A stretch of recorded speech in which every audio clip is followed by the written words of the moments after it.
Hello YouTube, welcome back to the Bison Workshop. I'm Bob, and today we're drinking coffee and we're getting ready to do a mail call. Before we start, I'd like to take a moment to give a big shout out to two people on YouTube. One of them is a beginner. I'd like to shout out for him. He's already put up a couple little videos just testing. He don't have a computer to do any editing, and he's recording with his phone, and I think he's got something to offer YouTube in the machining world, and I've been after him to try to talk him into starting a YouTube channel. I mean, he's got a YouTube channel, but he really didn't do a whole lot. He started out as a subscriber with me, and I think he had maybe one or two videos up, little short ones. And I call him Matt. I'll put the link in the description to his channel, and I can't never remember how to say his YouTube name. Now, he's probably going to cuss me for this, and I'll probably get a text right after this video goes up. How dare you get my name wrong? So I'm not going to try. Alright, and also I wanted to give a huge shout out to Making Something Out of Nothing.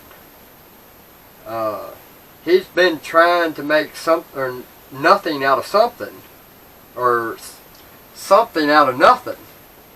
And I got it backwards again. He's been trying to make nothing out of something. So, go figure. I'd like to see him try that one. Anyway, he's a good guy. He does a pretty good job. He just got finished making some wheel centers for his friend, and they turned out pretty nice, out of big old aluminum. And he's into foundry, castings and stuff like that. Check him out. I think you'd like his channel, and show them both some love, man. Matt, he's just starting out, and I'd like to see him do something with his machining. Right now he's making an engine, and he's kind of got me impressed. Don't tell him that. He'll get a big old head, so keep that under your hat. Anyway, big shout out to both them guys. They're really good guys, and you won't be disappointed if you got to know them. There ain't nothing wrong with getting to know new people. So, with all that said, if you're still with me, we'll go ahead and get started on this mail call. So we'll put you down here and we'll get started. Alright guys, set my deplorable coffee down there and we'll get started. This one here should be the controllers that I got, and I actually got these,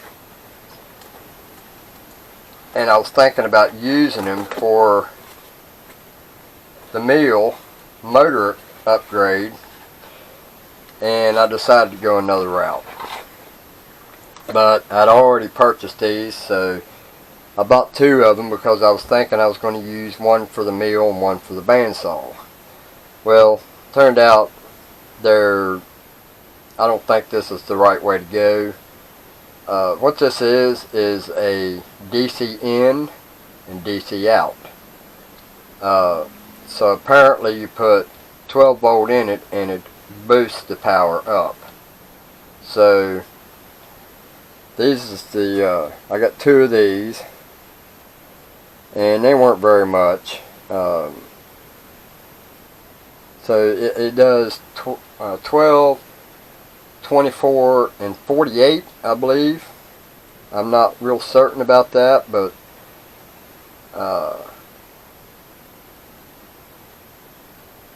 it's got the pots on it for adjusting your voltages. So that's that. And this here is the same thing. So we'll open that just to make sure it's not damaged. And I'm doing this on video because of one item that I did get today. That one I want documented. We're not going to play no games no more with them. Yes, that one was already open.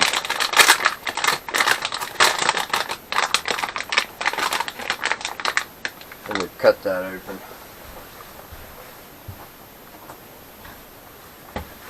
Actually, I think I'm going to leave it in there. I'll just look in it, make sure there's no damage. And everything looks pretty good. I can see through it, so I'm just going to leave that where it's at. Because I don't want it to come out of the cellophane pack. That's static resistant. So we'll leave that where it's at. Alright. And I don't know what this one is, but we'll cut this one open. These are my switches. I got 5 of these switches, on off switches.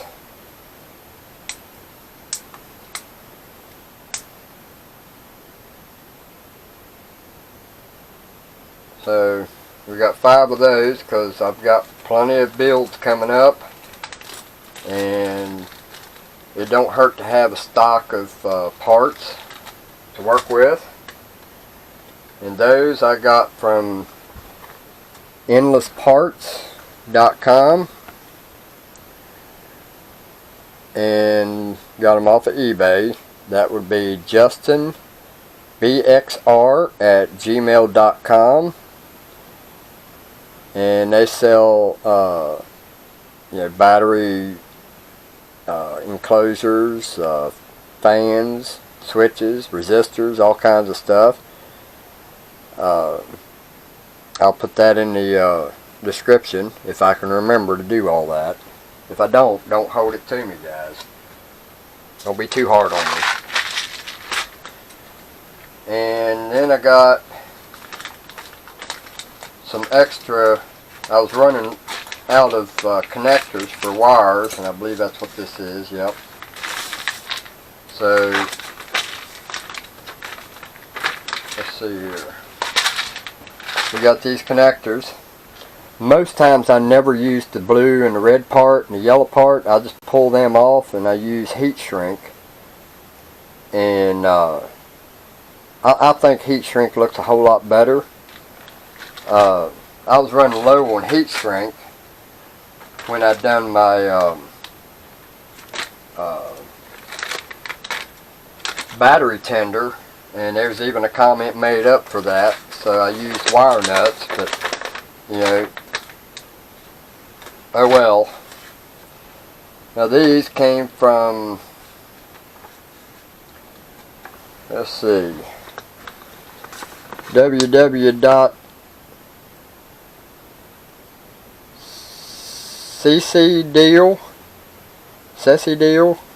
I don't know how to pronounce that. Maybe you guys can. And I probably just showed my address. Anyway, I need to stop doing that. So now we'll get this one. This is how I open everything. A pair of scissors. Well, they put these things in there tight, don't they? And then I got a 127 piece heat shrink wire wrap. Got different sizes. Now all these I have plenty of them, but these little ones are the ones I didn't have plenty of. So we got that. and that way we can do a neat job with the bandsaw. And once I get the bandsaw done, we're probably going to go ahead and work our way over to the drill press. Of course, the drill press is probably not going to get done until after I've recuperated from the surgery I'm getting ready to have come Monday. Alright, and here's the one that's the reason that I am, let me cover that up. And I think my knife is dull.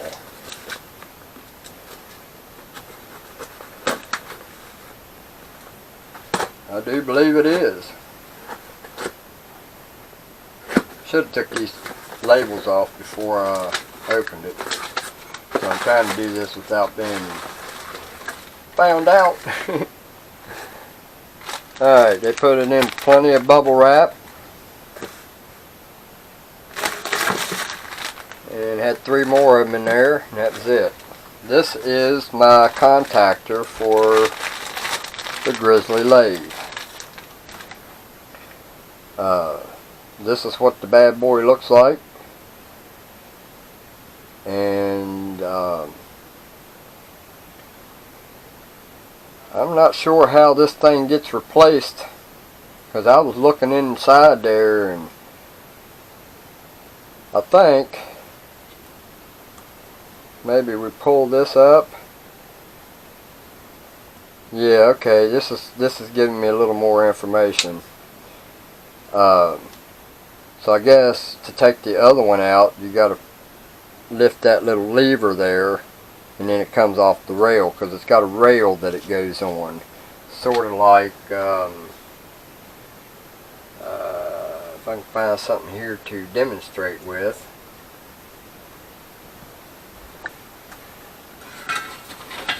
Let's pretend this is the rail. Basically it just goes up on there like that and clips into place inside the lathe. So now I know how to get it apart or get this out. So that's going to be a video on how to do that, and that's going to be a tricky video because I really do not want to unmount my lathe and move it out, which I may have to. But there's my contactor, and this is probably the last thing that I'll be getting from Grizzly on the lathe. If I need anything else, it's got to be paid for. That was just a warranty item, and as everybody who's following what kind of problem I had getting that warranty problem, but they fixed it and they did a good job, and I don't have no gripes with them anymore. One moment I thought I was going to have to go to somebody else, but you know, I'm already starting to think about buying a bandsaw, and who knows, maybe even on down the road I may even go ahead and get the Grizzly drill press. So there you have the mail call.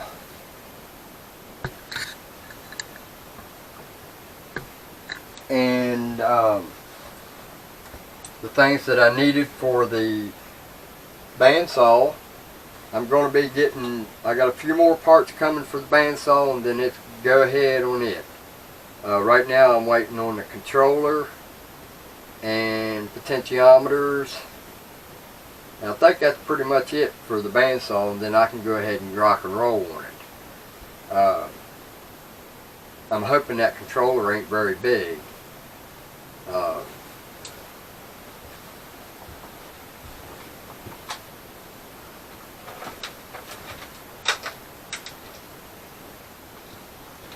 This controller here, I thought it was pretty small. You can see how big it is.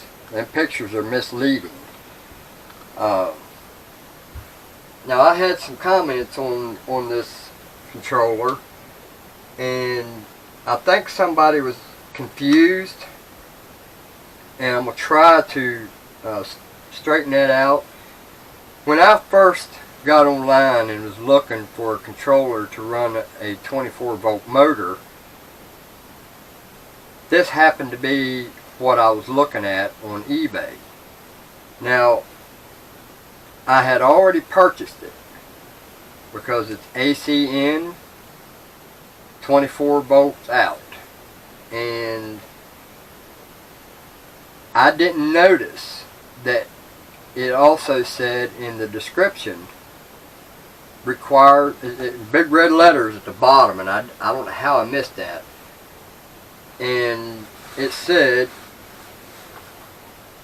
this controller has to have 9 volt DC supplied to it in order for it to come on.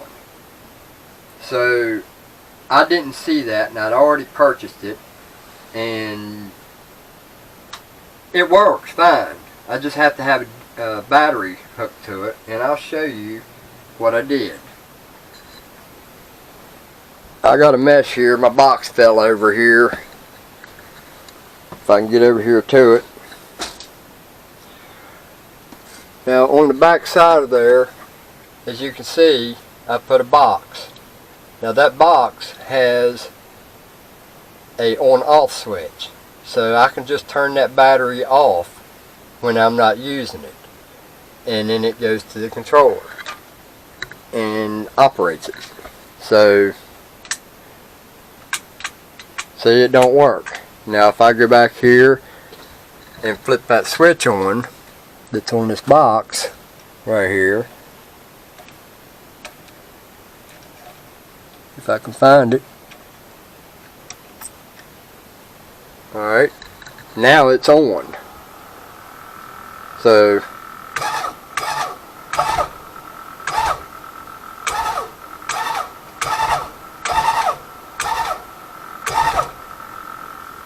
I wonder why it's jumping like that.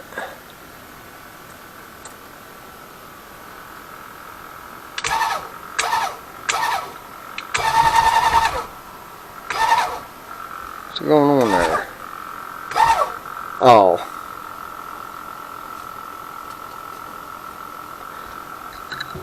You know what? I bet you I forgot to put my keyway in it. Yep. I forgot to put my keyway in it. And look, it's spinning on the shaft. Oh well. Something I gotta fix. So anyway,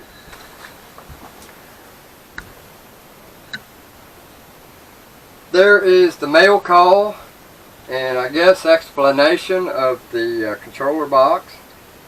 So I'm going to get off of here and get this up for you guys.